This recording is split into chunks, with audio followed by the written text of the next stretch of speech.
what's the secret to a good prime rib, and how you don't grill this thing? You have to put it in the oven because it's too big of a piece. So slow and low. Slow and low. So Yep. how low of a temperature are we talking about? Obviously, at home, if you want it done a little bit more, feel free to leave it in a little bit longer, and go from there. And you guys have a great presentation at Tom's when you bring everything kind of out to the table and you prepare it right there. Tell us about that. So this right here is our brazier. It's at about 275. Wow. 2 to 3 hours, depending on the doneness that you like.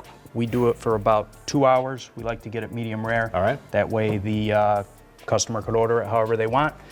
They promise sizzling perfection, juicy cuts, and an unforgettable dining experience. But behind closed kitchen doors, some steakhouses are hiding something much darker. Raw meat where it shouldn't be, improper storage. It's been in use since 1952. I don't think that's the original, but that comes out on a cart, table side.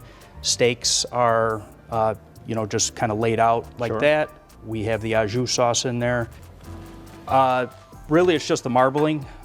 We've already seasoned this piece, so you can't really tell the marbling, but we use USDA prime exports here, and we season it with just basic salt, pepper, put it on the plate, dress it with some au jus, and then baked potato and salad come with every entree. All right. And that's what we do. All right. I know you can get a nice prime rib at most of the grocery stores, at Costco and whatnot. How do we make sure that we have a good prime rib? Cross-contamination, shocking health inspections. It's not just disappointing, it's dangerous. And the worst part, these aren't obscure roadside diners. These are well-known steakhouse chains that Americans trust every day. But based on customer complaints, inspection reports, and viral social media horror stories, that trust is crumbling.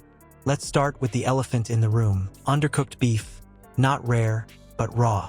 Numerous diners across the country have taken to platforms like Yelp, Reddit, and TikTok to share photos of medium-rare ribeyes that were stone-cold in the center. Not pink, not warm, straight-up raw. In some cases, staff insisted it was cooked to standard. In others, the meals were simply reheated and returned to the table. No apology, no refund, just a side of food poisoning waiting to happen. Sort of above their peer group in terms of overall performance and in terms of just growth and success right now in the restaurant business. Between 2019 and 2024, the two companies' sales are up over 55% and over 80%. I think that's why you've seen Roadhouse and Longhorn deliver trends that are, above what the industry's seeing. So what's driving consumers to these steakhouses? And what makes them a standout in the restaurant sector? In 2024, Texas Roadhouse became the biggest casual dining restaurant, surpassing Olive Garden, who held the top spot since 2018.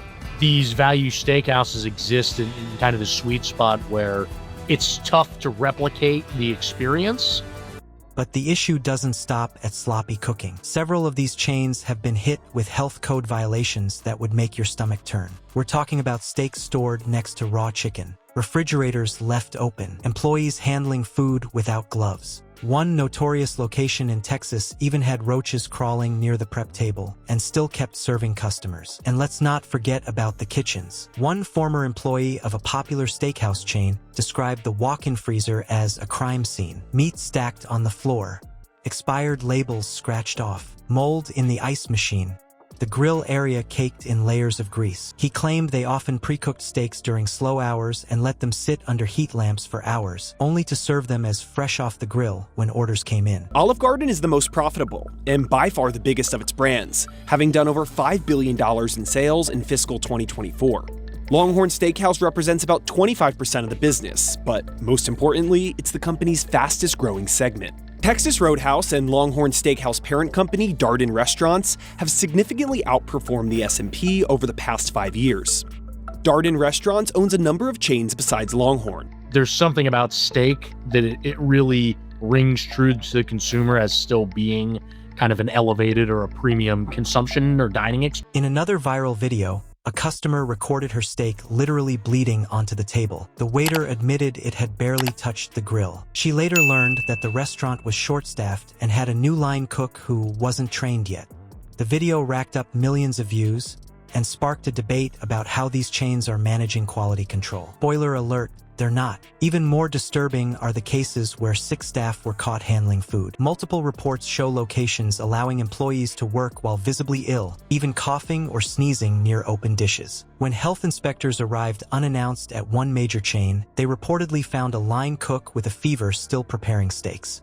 Management shrugged it off. So what's going wrong? The truth is, many large steakhouse chains have prioritized cost-cutting over cleanliness. They're hiring inexperienced workers, slashing prep time, and taking shortcuts wherever possible. And when you're paying $30 to $50 for a filet or ribeye, you expect top-tier handling. Not someone dropping your sirloin on the ground and throwing it back on the plate like it's no big deal. Some chains have even been fined for misleading practices, advertising aged Angus when they were really serving frozen imports. One steakhouse in Florida was caught reusing uneaten bread and salad from returned plates. Another was busted for using low-quality meat and trying to pass it off as premium cuts. In short, you're paying for a luxury experience and getting slapped with a cafeteria-level operation. And the food safety concerns aren't just limited to beef. The sides and sauces have also come under fire. One family in Arizona reported getting violently ill after sharing a baked potato with sour cream that tasted off. Turns out, it had been left unrefrigerated for several hours. Another diner in Chicago found a long black hair inside their au jus sauce, on top of the fact that their prime rib was cold. What's even more frustrating is the way these chains respond. Most don't take accountability. They blame the customer, claim it was a one-time mistake, or offer a discount coupon instead of real action. Rarely do they shut down the problem locations or retrain their staff. And customers are catching on. Online watchdogs and YouTube food critics have begun posting exposés, showing hidden footage from behind kitchen doors. In one disturbing clip, raw meat was stored in buckets on the floor, uncovered. Another showed steaks being microwaved and passed off as grilled to order. And yet these places are still operating, still racking up profits from unsuspecting guests. To be clear, not every steakhouse is guilty. There are plenty of places that take pride in their food safety, training, and quality. But these 13 chains? They've got a serious track record of cutting corners, and customers are paying the price with their health. So what should you do? Look at the reviews. Not just star ratings, but the photos, the detailed complaints, the comment threads. If you see multiple diners complaining about cold steaks, strange textures, or food poisoning, that's your sign. Ask questions. Don't be afraid to check if the restaurant follows proper food handling procedures. If the server seems unsure or the kitchen looks chaotic, trust your gut. Don't settle. If your meal comes out raw, unsafe, or just plain wrong, speak up. And if management doesn't care, walk away. No free dessert is worth risking a hospital visit. At the end of the day, we go out to eat for comfort, celebration, and connection, not a roulette game of bacteria and bad management. And if these steakhouses can't get the basics right, like cooking meat properly and keeping their kitchens clean, then they don't deserve your money. Until they clean up their act, stay far, far away, because the next steak they serve could be your last.